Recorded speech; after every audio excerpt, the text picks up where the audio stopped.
Good afternoon, morning, wherever you may be. Thanks for hanging with us. It's the Odd Shopper Betting Show, and we inch closer to the biggest game on the planet, 9 days away or so, as the Super Bowl right around the corner. Tons of things to look at, all different angles, jumping ahead, plus EV bets, down right to the game, the side, the total, big picture to small markets. Ben Rasa is here. We're going to tackle as much as we possibly can. Mike Awesemo is producing. We're up over 3K now out there. So we thank you as this number continues to rise. And we just ask that you hit that thumbs up button. Make sure you're subscribed. The chat is already buzzing, Ben, as anticipated here. So we're going to be ambitious, get through the Super Bowl, get through some stuff in the NBA. You know, already got the 3+ props banging here, ready to go later in the show. You'll bounce through some college hoops, rapid fire, and then we'll get out of here. Sounds like a good day to me. Yeah, happy Thursday, everyone. It's funny. So when we originally did this show, we were going to talk Pro Bowl, but there's nothing up. There are no lines. So you know what? We go where the edges are. We go where the money is. Super Bowl is king. NBA slate tonight. We got 6 good games, including Clips, Lakers, and there's some big time college basketball. So I'm excited to get into it. And even more so, Eytan, we didn't see you Monday, so we didn't get your thoughts yet on the big game. So I'm interested to see where you're drawing the line of props and bets you want to lock in early over a week away, and props that you're going to wait closer to kickoff. So I like Cincinnati first and foremost, just to hang, right? And I think for the Super Bowl, and I'm sure, you know, this has been covered at length, so it's just part of my process here. It's really difficult, right? Because so many people that normally don't bet are betting, and it's not just a bet. It's, oh, let me throw a ridiculous amount of money on it because it's the Super Bowl. The 1 or 2 areas that I feel like I can still wait and be patient is to see how much more I can get from the Bengals. It's already at 4.5. I know initially it was at 5 for like a blink of the eye. It dipped down to 3.5. This could go back up to 5, maybe even 5.5. I don't necessarily see it dipping anything lower than 3.5. So if I wait and I miss out on a half point, that's fine. I'm not jumping in on anything as of yet from a side standpoint, but the Bengals are covering games.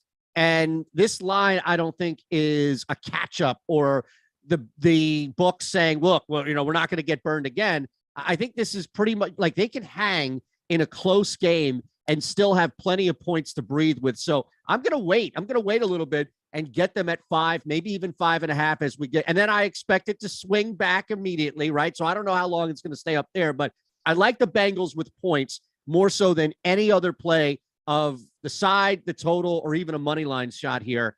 That's kind of what I was looking. The total at 48.5 seems a little off because I thought it would be a little higher. So my initial jump was, hey, this is probably not going to move much. Let me go over 48.5. But I'm going to be patient here. I've attacked a ton of player props, which we'll get to, some smaller prop markets that we'll get to. But just overall, I think the biggest takeaway, Ben, is I like the Bengals to hang in the game and ultimately cover anything north or anything 4+. Yeah, the spread I'm not touching anytime soon. I'm on the other side. I like the Rams in the game, but I don't know exactly when I want to fire. There's plenty of time for that. Some of the player props I think are more time sensitive because these numbers are going to be long gone. This spread, barring some type of injury news, you know, it's going to move at a pretty methodical pace. There's a bajillion dollars bet on this game. Nothing's really going to affect it, but obscure props or even standard props, you could see some of these lines be blown out of the water by next Thursday. So I'm with you then jumping on some of them. I already threw this out on Monday, but I'm taking a page out of your book. Joe Burrow's rushing yards is something that I've already bet. It was at 10.5. Now it's 11.5. And I think it's going to continue to rise. That's one that I feel pretty good on, but the game itself is very, very fascinating for a lot of reasons. Mainly for me, can they hold up against the Rams pass rush? Because Tennessee sacked them 9 times and then the Chiefs couldn't get to them. Not at all. And that's going to be a big thing here is we've seen the Bengals win second halves. We've seen the Bengals come back and either win or cover games.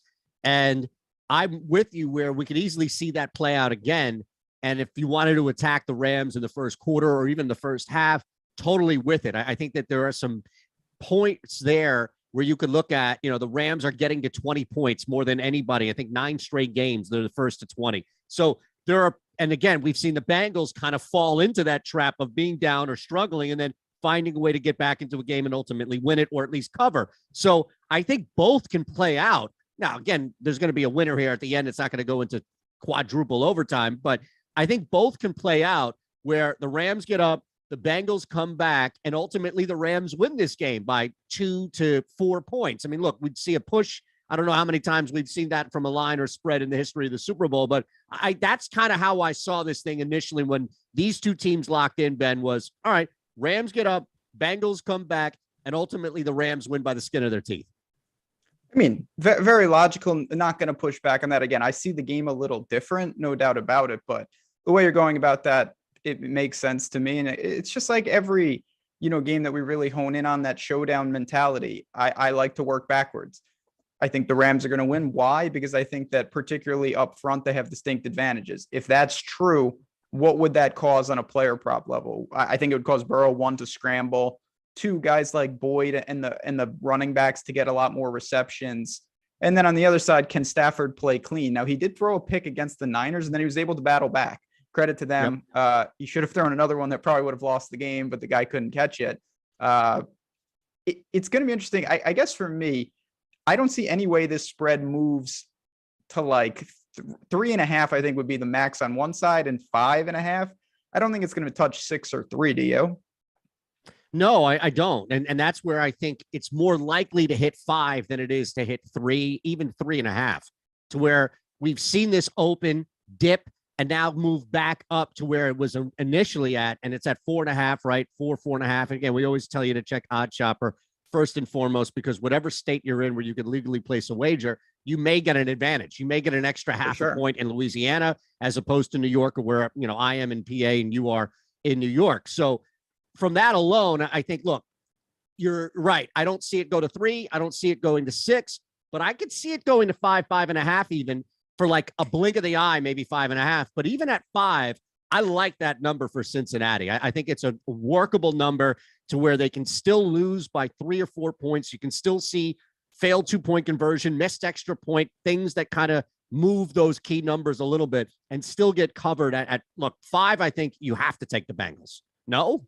I mean, I wouldn't take the Bengals there, but I'm certainly not looking to lay 5 when I could have bet 4 for a while already. It's 4.5 right now. I am banking on some buyback from Cincinnati. I think there will be resistance, and I think that I can get possibly a better number. I'm just really in no rush to bet the game. I want to see what the news is with Higbee and Uzoma. I want a little more time. I don't think I'm going to lose any major equity on that. Player props a little different. Again, I think that some of those numbers I want to lock in. I want to ask you one thing quick. And again, we've got plenty of shows and plenty of time, so we're going to have more VODs, some same game parlays, some just regular straight. We have a million things on the docket. Any thoughts on the total? I've seen a lot of people give takes on the spread. I haven't heard anyone say that they really like the over or the under yet. And I'm included in that. I don't have a feel on it. I think this is so dependent on who wins this game, because the Rams, even if the Bengals are coming back late and there's a backdoor cover, if the Rams are winning this game, I think you have to start with an under, and that they are getting to Joe Burrow, that they are controlling the ground game. And it's really difficult for Joe Mixon to be heavily involved. Doesn't mean that he's not going to get carries or touches, but I think that's kind of where I begin, which is, all right, do you like the Rams to win this game? Forget the points, forget spread. Yes, I think it's an underplay. Honestly, for the opposite, if you like the Bengals, I still think that it's like either way, I'm leaning to an under in this Super Bowl. But the problem is that number is too low. Like it should be somewhere like 50.5, I think, maybe 50.5, a little bit higher. So it's just weird. But my gut would say that if the Bengals are winning, they're limiting that both teams, whoever's winning is doing it because they're limiting the opposing high-powered offense. And that should translate more into a lower scoring game. Yeah, I mean, turnovers are always the wild card with that. We've seen at times Stafford really give some away. Akers put the ball on the ground, and Burrow, I think, could be under massive pressure. So it's tough. The total is just not on my card right now. It's something I have no interest in. I think neither. That you sounded like you were cornering me though into making a bet. So I just wanted to know your take on it, because it's funny. I've seen already, we still have 9 days, but I've spoken with a lot of people already, and a lot of strong takes on they like the Bengals or they like the Rams. They like some MVP, someone for MVP, someone for this. I haven't heard one person to say, you know what I like? The under or the over. And it's interesting, but I think they nailed it. That number to me is about right. Look, I think the Super Bowl allows or maybe affords a couple of opportunities for live betting that we normally don't see. And this is the Rams-Patriots game aside, which set back offense in the NFL That was a decade. Terrible. Right. We shouldn't expect that, right? We shouldn't expect anything along those lines.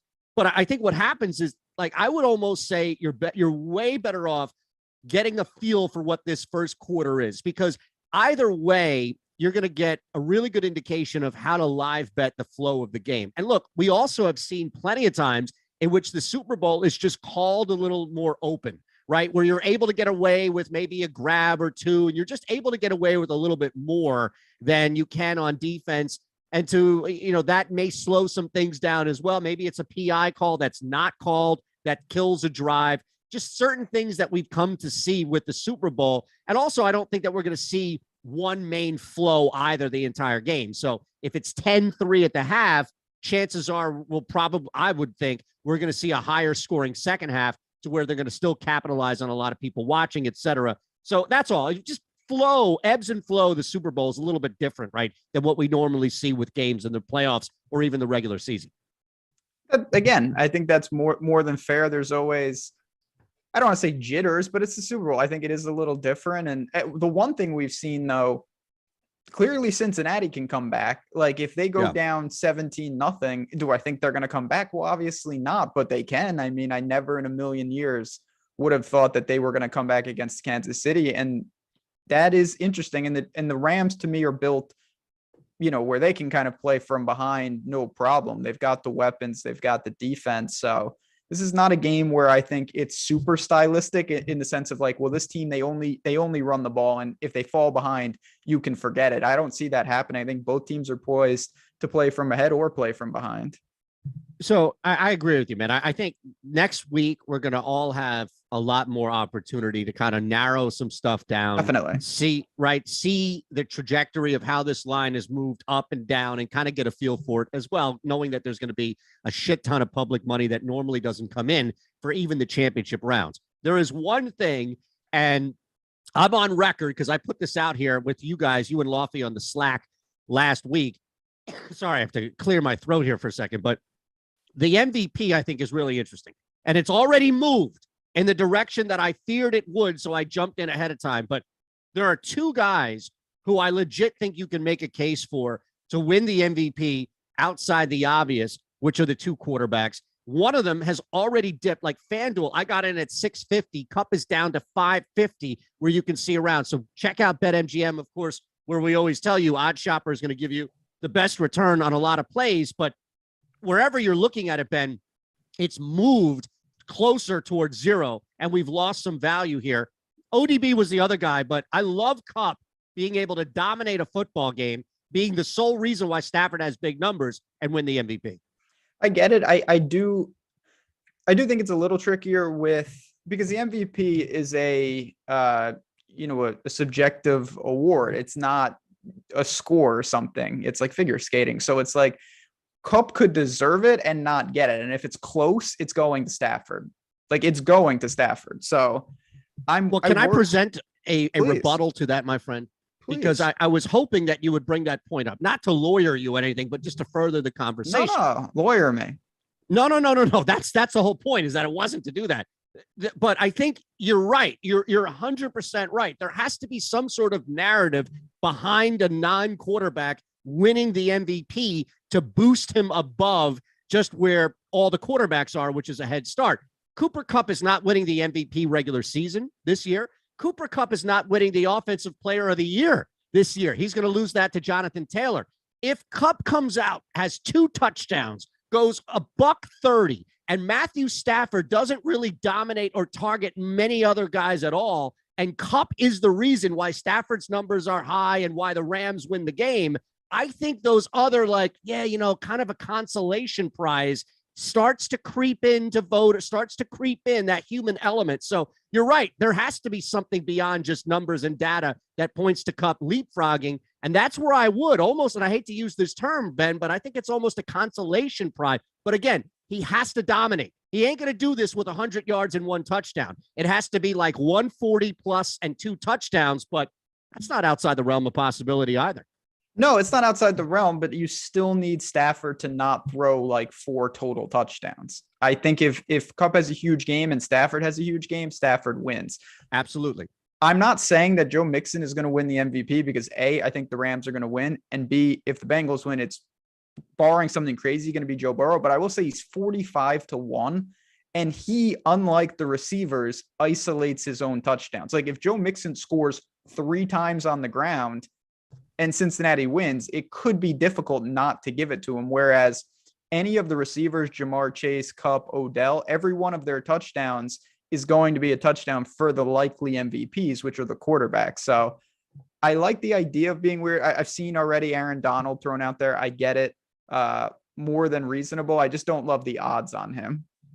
Yeah. Okay. Look, I get it. The odds right there are going to be a big indicator here. I think the other risk I would take would be same scenario to where, and look, we haven't seen it before, right? But you have to factor in on this. I don't care if you're in a large GPP type tournament or if you're just placing some sort of futures bet here. You have to account. That's why Mixon at 45, and that's why these futures with large payouts make some sense, at least when you talk it out. But if in fact the Bengals do what seems to be impossible, which is stop or at least slow down Cooper Kupp, somebody else is going to benefit from that. The main target that I think is now matriculating down would be Odell Beckham. And again, you want to talk about a narrative. You want to talk again, if ODB has a $130 plus 2 touchdowns, and that is the absolute majority of Matthew Stafford's productivity, the Rams win the game. The headlines, Ben Rasa, write itself if Beckham Jr. wins the MVP. Again, it's the same argument with Kupp. He's not. I guess the way I'm kind of saying it is he doesn't control his own destiny, and that I don't like.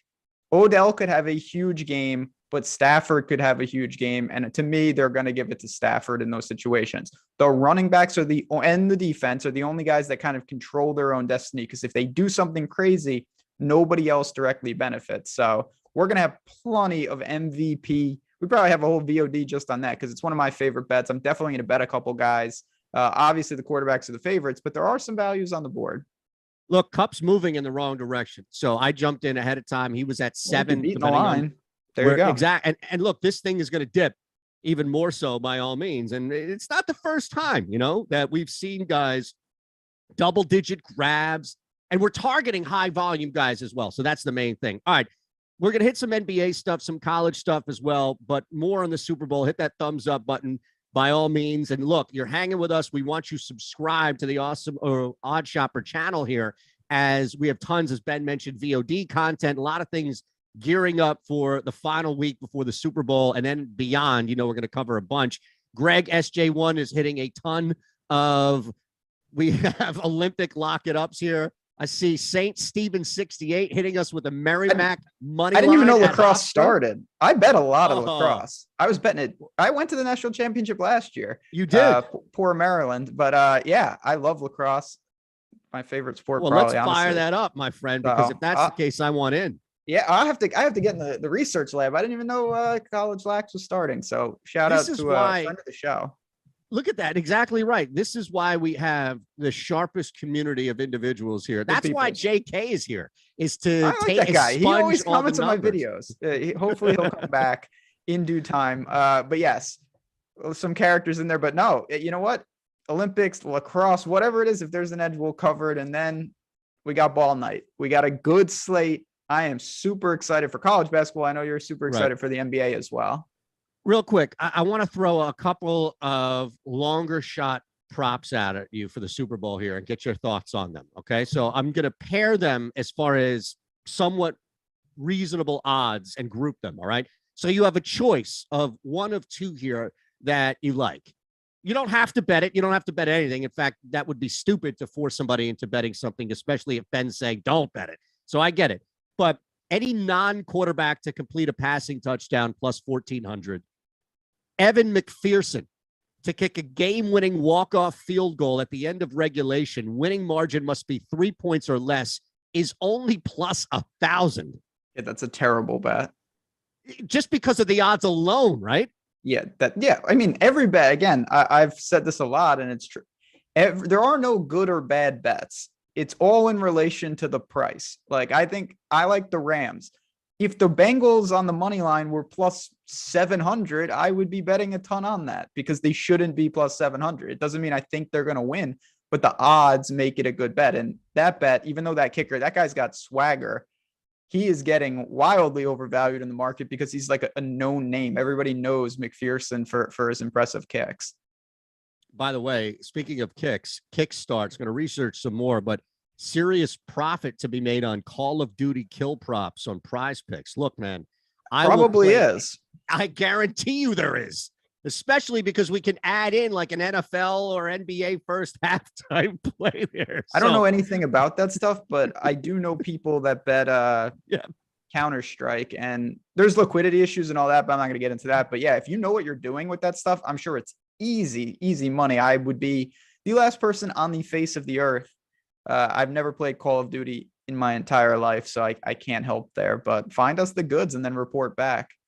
Absolutely, man. You don't have to watch what you're betting by all means if there's an angle to it, especially if we're getting it. So the other one was the any non-quarterback to complete a passing touchdown. It's very specific.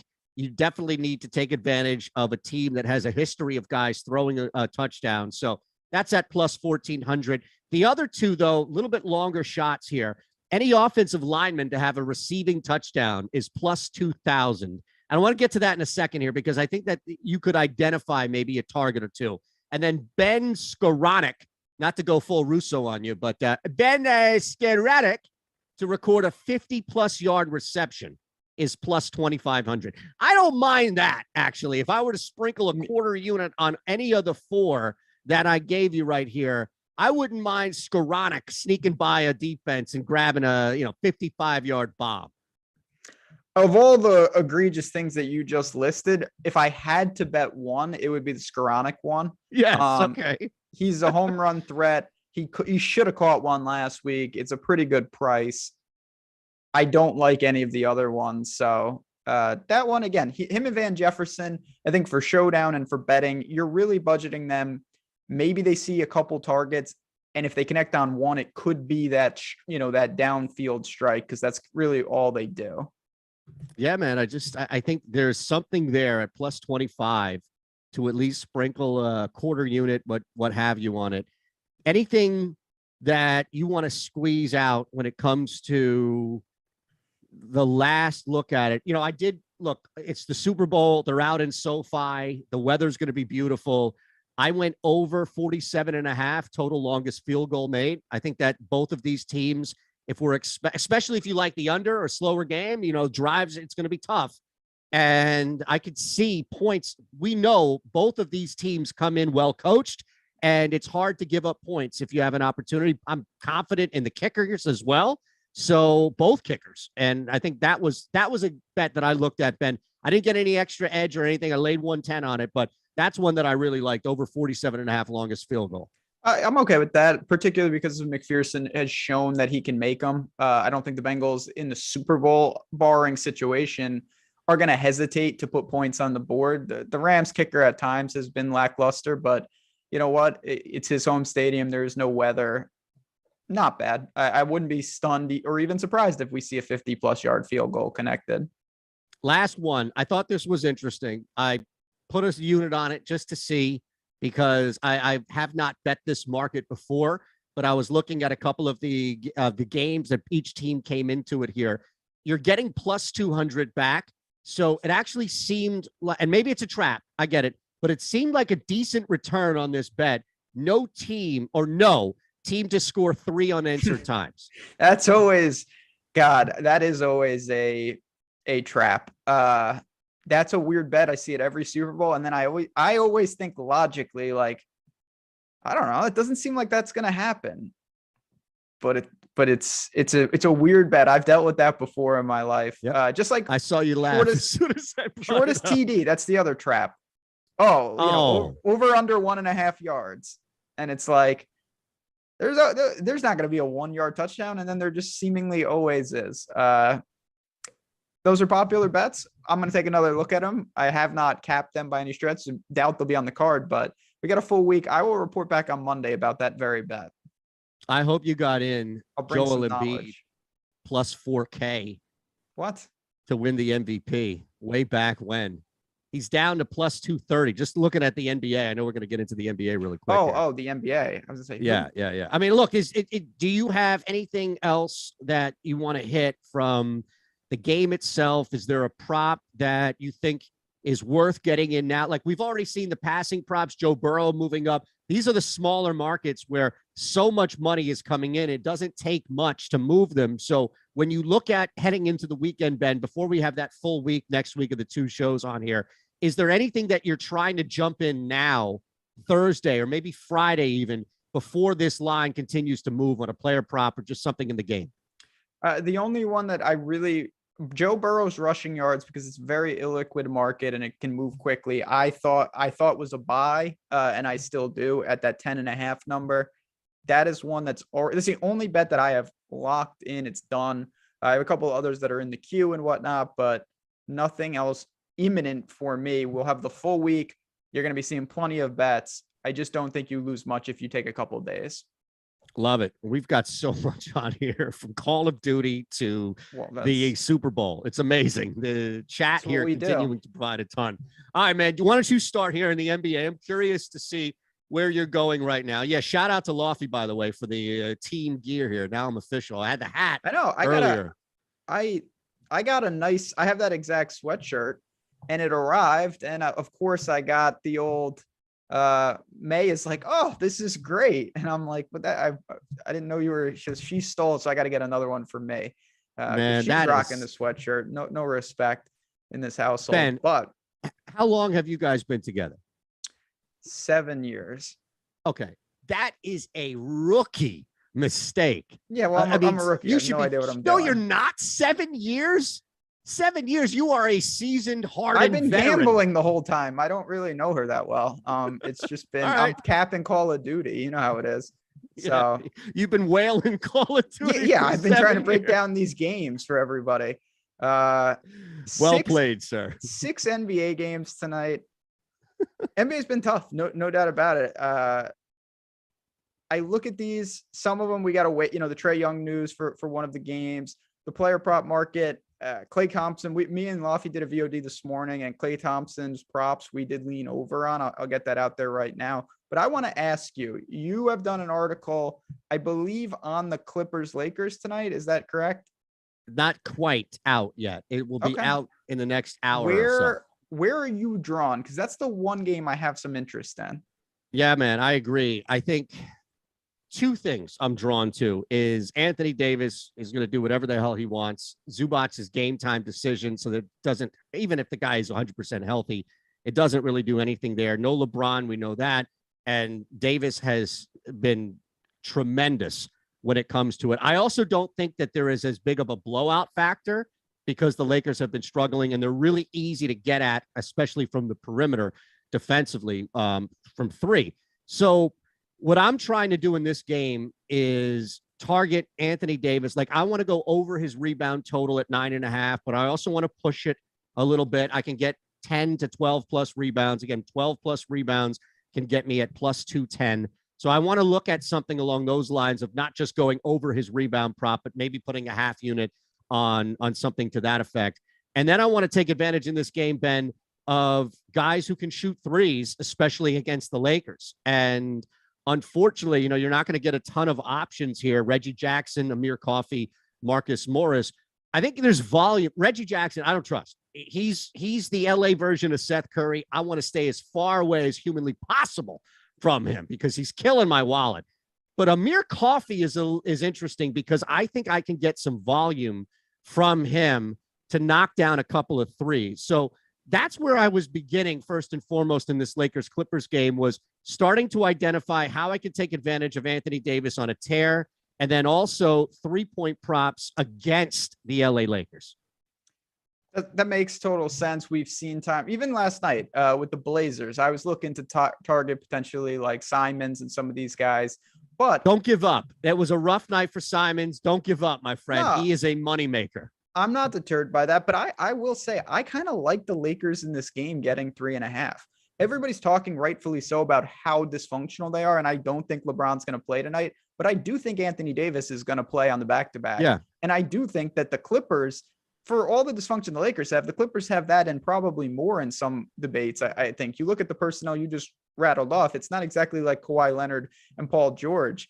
So I look at this getting 3.5. They're on the back-to-back, but they don't have to travel. They played at home last night. They're at the Clippers, which of course is not a real thing. That's a home game as well. So I'm going to actually take a side in this. Of all the games, if I had to bet one NBA side tonight, I would actually take 3.5 with the Lakers.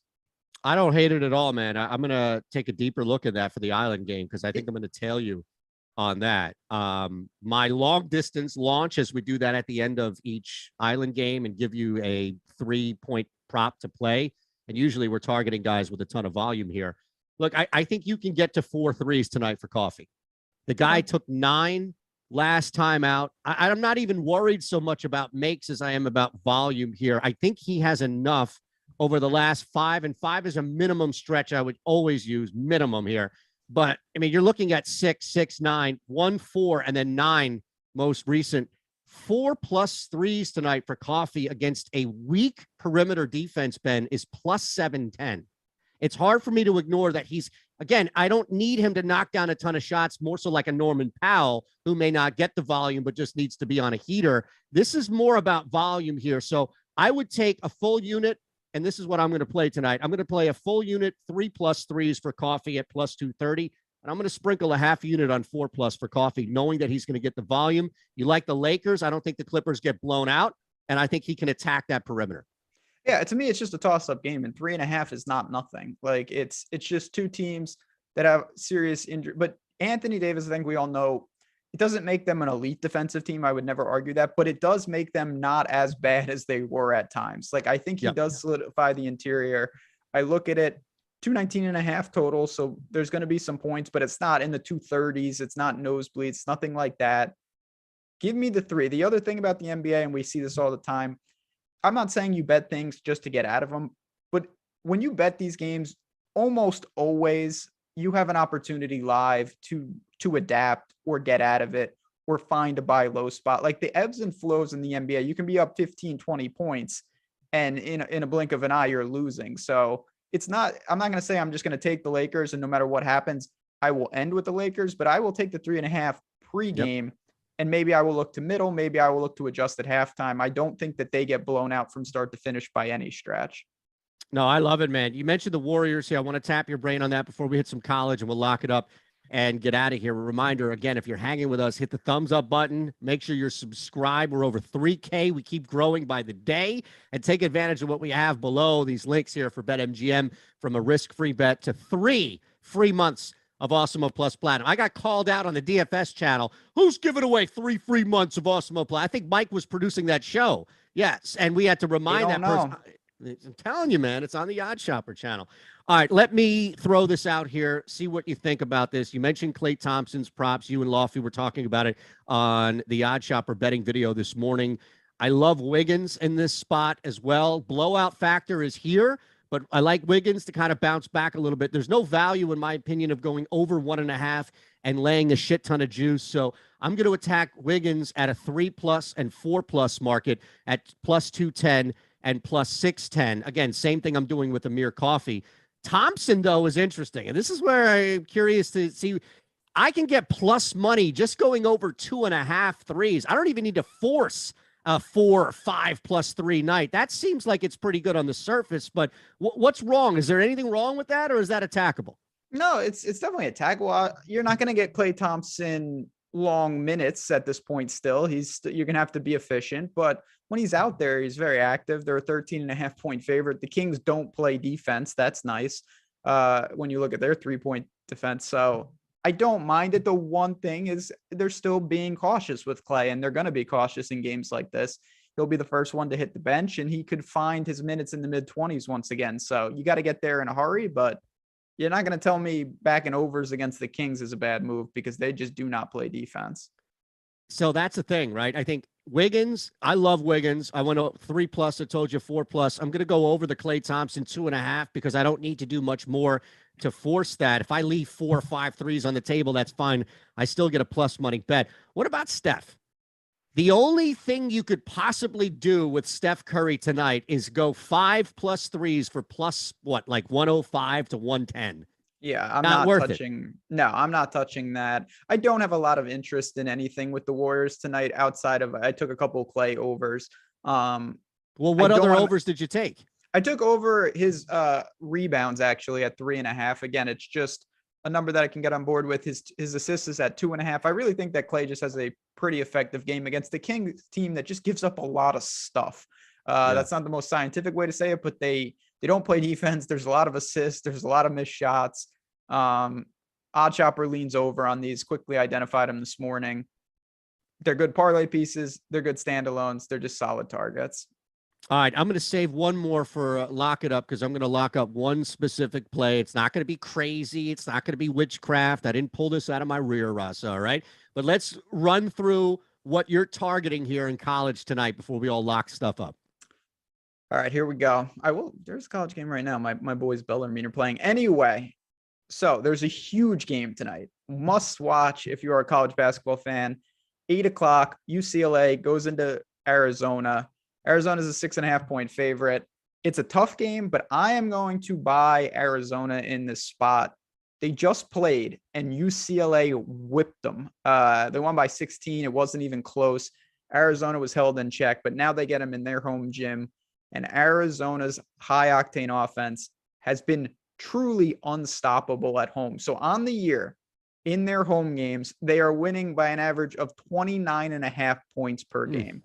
They are just destroying everybody at home. Now, they've played some garbage teams at home, but they average like 95 points a game. They're top 2 in KenPom tempo. So when they're at home, they are an extremely difficult offense to stop. They're going to be ready. UCLA has some injuries. Juzang will play with the COVID protocol. He's going to be good. Arizona averages 90 points at home. That is second in the country, just behind Gonzaga, who scores in a different stratosphere than everyone else. So if you're looking for the big game, I think it's Arizona or pass. They're just too good at home. They will run. They will look a lot better than they did when they had to go to Paulie. So I'm going to lay the points there. And then I got to do one more for you. And this is as shady as it gets. If you've watched this show, you know that I talk about Bryant basketball every time. And they've been rolling for us. They finally have gotten it in gear, been cashing those tickets. They have won 6 straight games. There's something not right with this line. And I hate to do this because I don't have all the answers. I'm going to have to keep looking. But Bryant is only a 2-point favorite in St. Francis. They just played this team and they beat them by 30. Now, Bryant got 12. I know this sounds ridiculous.